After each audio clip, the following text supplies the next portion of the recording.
John Lee visits subdivided flat residence in Shenzhen. The dancer who got injured in Thursday night's concert accident in critical condition in hospital. And China accuses the US of double standards for challenging Beijing's sovereignty over Taiwan.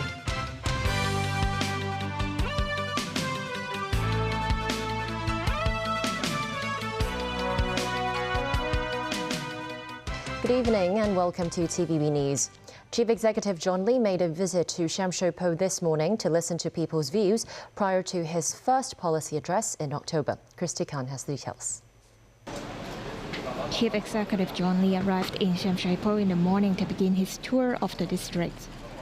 Accompanying him were a number of top officials, including Chief Secretary for Administration Eric Chen, Secretary for Home and Youth Affairs Alice Mack, and Director of Home Affairs Alice Zheng.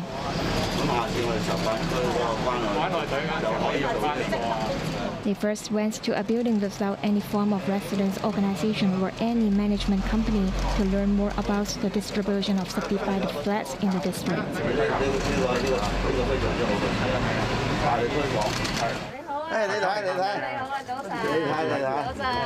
Then they visited a family living in a subdivided flat in the building.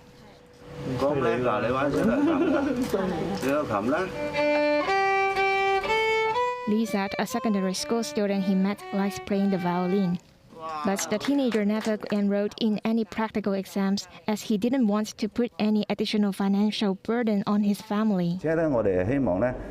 The CE said he had introduced to the youngster a trial scheme run by the task force to lift underprivileged students out of intergenerational poverty.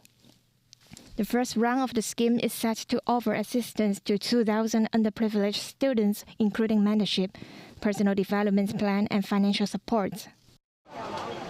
After the family visit, Lee also stopped by some shops in the neighborhood and talked to the shopkeepers.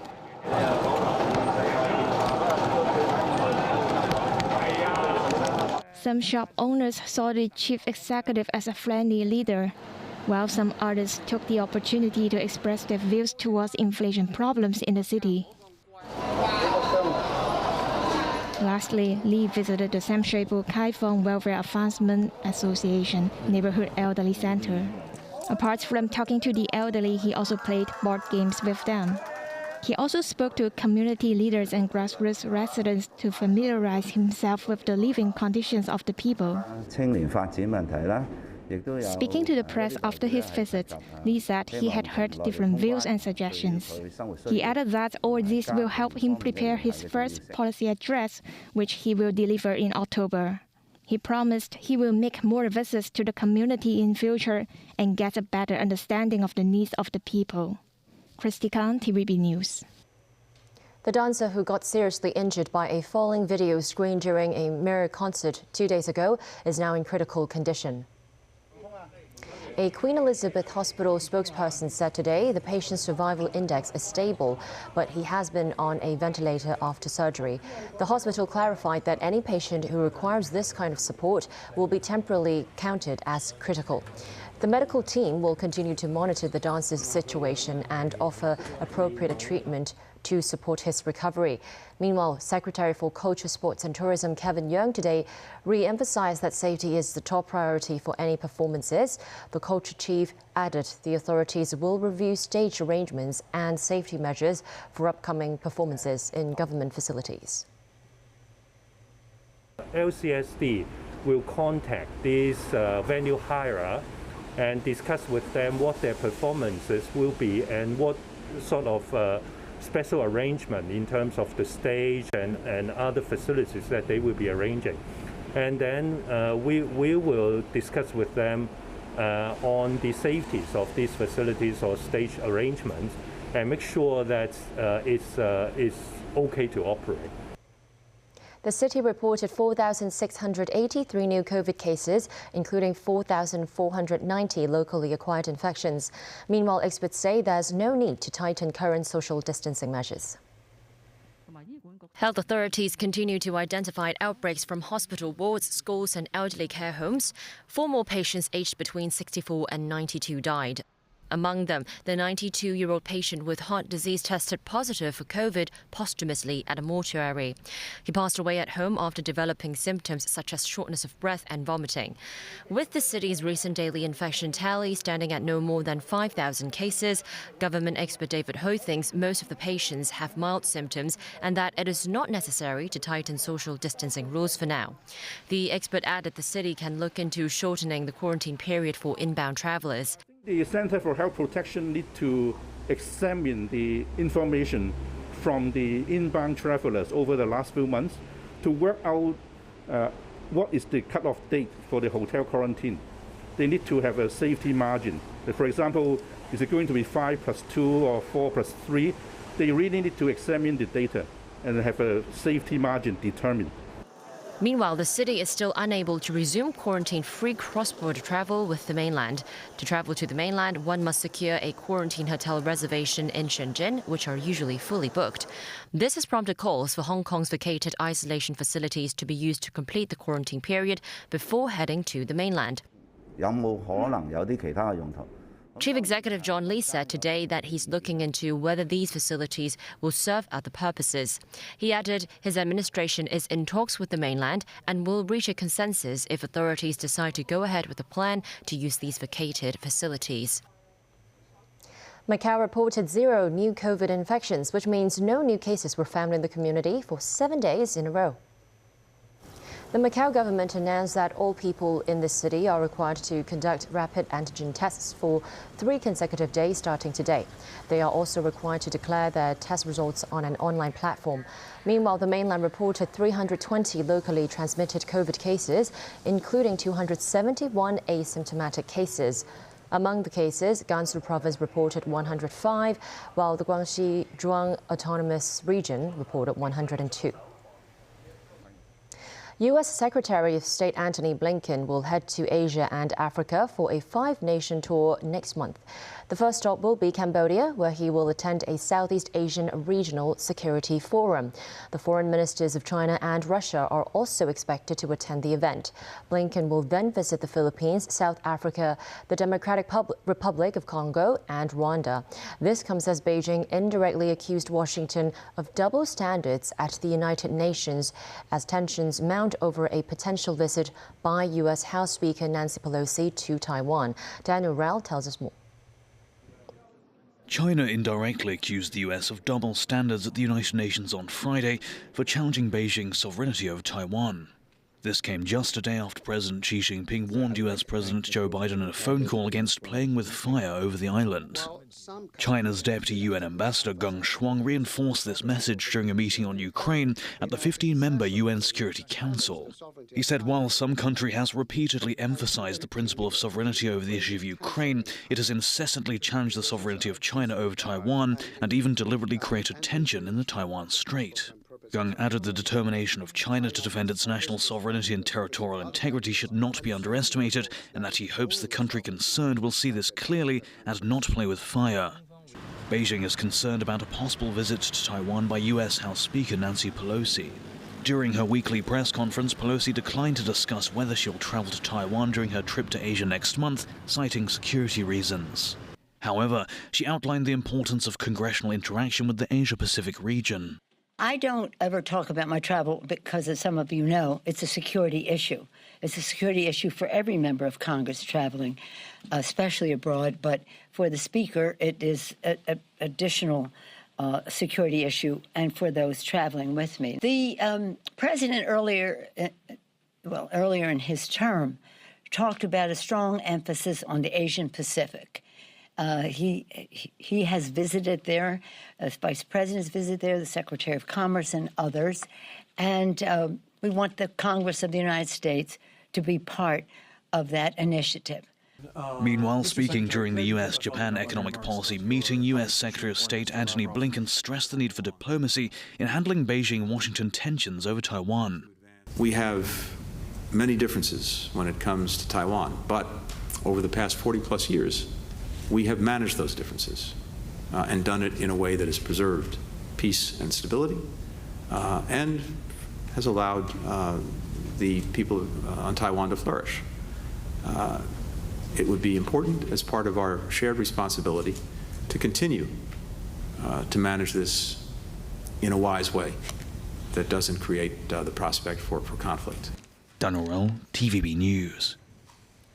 Meanwhile, during the same meeting, the United States and Japan have agreed to establish a new joint research center for next-generation semiconductors. Along with Antony Blinken, U.S. Commerce Secretary Gina Raimondo, Japan's Foreign Minister Yoshimasa Hayashi, and Trade Minister Koichi Hagiuda also discussed energy and food security. While the two countries did not release additional details of the research center, Japan's Nikkei Shimbun newspaper earlier reported it would be set up in Japan by the end of this year to research 2-nanometer semiconductor chips.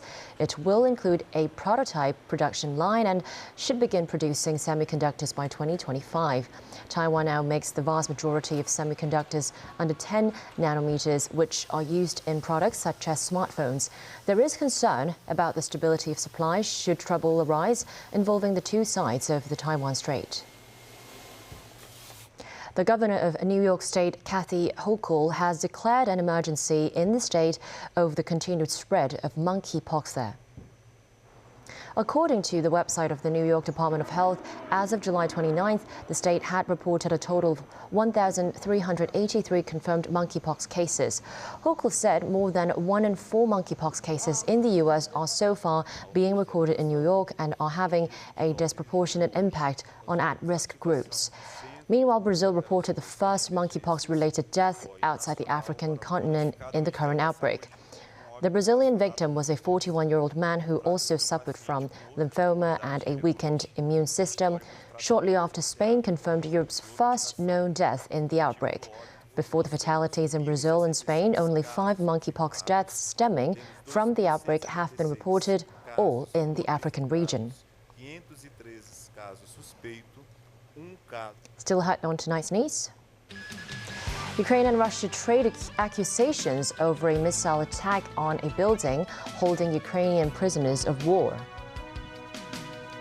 Will Smith's camera apology to Chris Rock over the Oscar slap.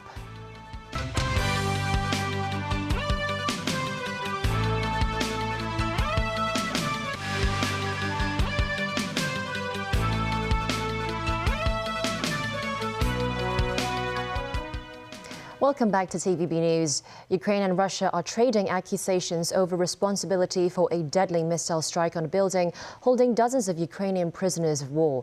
Ukrainian President Volodymyr Zelensky, meanwhile, visited a port in Odessa as workers prepared ships to restart grain exports through the Black Sea. Nazvi Karim reports. 2 missiles reportedly struck this prison in the Russian-held town of Olenivka in the eastern Donetsk province. The Russian Defense Ministry says 40 Ukrainian prisoners were killed and 75 injured, while separatists put the death toll at 53. A Russian military spokesman said Ukraine used US-made HIMARS rockets to target the prison, describing it as a bloody provocation. Ukraine's armed forces denied responsibility, saying Russian artillery had targeted the prison to hide the mistreatment of the people held there. In his address to the nation, Ukrainian President Volodymyr Zelensky called on the United Nations and Red Cross to take action against Russia over the attack. Zelensky also visited the key port of Odessa on the Black Sea, a week after a deal was struck with Russia, Turkey and the United Nations to restart the export of grain to a hungry world. Our side is fully prepared. We sent all the signals to our partners, the UN and Turkey, and our military guarantees the security situation, he said. But as the ships prepared to set sail, many Ukrainian grain fields near the front lines continue to burn. In the Kharkiv region, this Ukrainian serviceman told the Associated Press that the fires burning in the wheat field he had been working on were caused by Russian shelling. In Washington, U.S. Secretary of State Antony Blinken said he spoke to his Russian counterpart Sergei Lavrov on Friday, telling him the world would never recognize any annexation of Ukrainian territory, referring to the potential referendums in the eastern Donbas region. In light of recent statements coming from the Kremlin about their plans to proceed with the further annexation of Ukrainian territory, those plans would never be accepted. The world will not recognize annexations. We will impose additional significant costs on Russia if it moves forward with its plans. Nazri Karim, TVB News. Friday's phone conversation between Blinken and Lavrov was their first such call since Russia's invasion of Ukraine. Blinken also told Lavrov the world expected the Kremlin to fulfill its commitments under a recently struck deal to reopen grain and fertilizer exports from Ukrainian ports. In response, Lavrov told Blinken it was U.S. sanctions that are complicating the global food situation, not the conflict in Ukraine. Prisoner swaps were also on the agenda.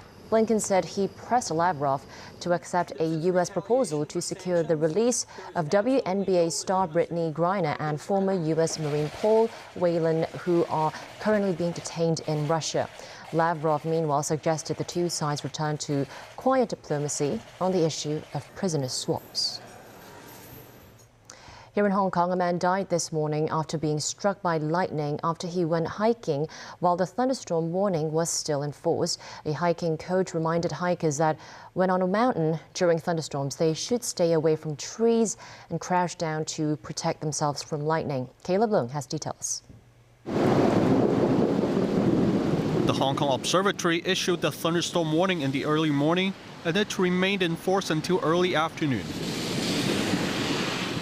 At around 9 a.m., 4 men and a woman went hiking at Nui Po Shan at Ma On Shan.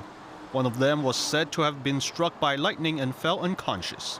The government flying service dispatched a helicopter to take the 23-year-old man to Pamela Yud Nadeso Eastern Hospital, where he was later pronounced dead. Hiking coach Conway Leung reminded the public that they should not go hiking when a thunderstorm warning was issued. But in cases where hikers are already outdoors, they can check the observatory's lightning location information service. If they do encounter lightning, they should crouch on top of their backpacks, and hikers should stay at least 2 meters apart from each other. Aside from hiking, the public should also avoid swimming during a thunderstorm warning. However, many people still went for a dip at beaches today, despite the red flag being hoisted to remind swimmers to stay out of the water. The observatory also issued the amber rainstorm warning this morning, with heavy rain reported in the Sai Kung area. Caleb Leung, TVB News. Hollywood actor Will Smith yesterday said he was deeply remorseful at having slapped presenter Chris Rock at the Academy Awards. He said he had reached out to the comedian but was rebuffed. Smith posted a video on YouTube in which he addressed questions about the attack on Rock on stage at the March ceremony after the comedian made a joke about the appearance of Smith's wife. This report from NBC News. Chris, I apologize to you. Sharing his most extensive comments since the Oscars slap, tonight Will Smith says he's reached out to Chris Rock, who he says is not yet ready to talk.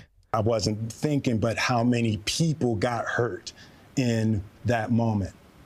So I want to apologize to Chris's mother. I want to apologize to Chris's family. For the last 3 months, Smith says he's played this moment out over and over again in his head. There's no part of me that thinks that was the right way to behave in that moment. Smith says his wife, Jada Pinkett Smith, never encouraged the slap and that he embarrassed his family. I'm human, and I made a mistake, and I'm trying not to think of myself as a piece of shit. I'm sorry really isn't sufficient. While Smith's apology may have been sincere, with nearly 50 projects in the works, it may have also been necessary for his career. And that's the news. Thanks for watching.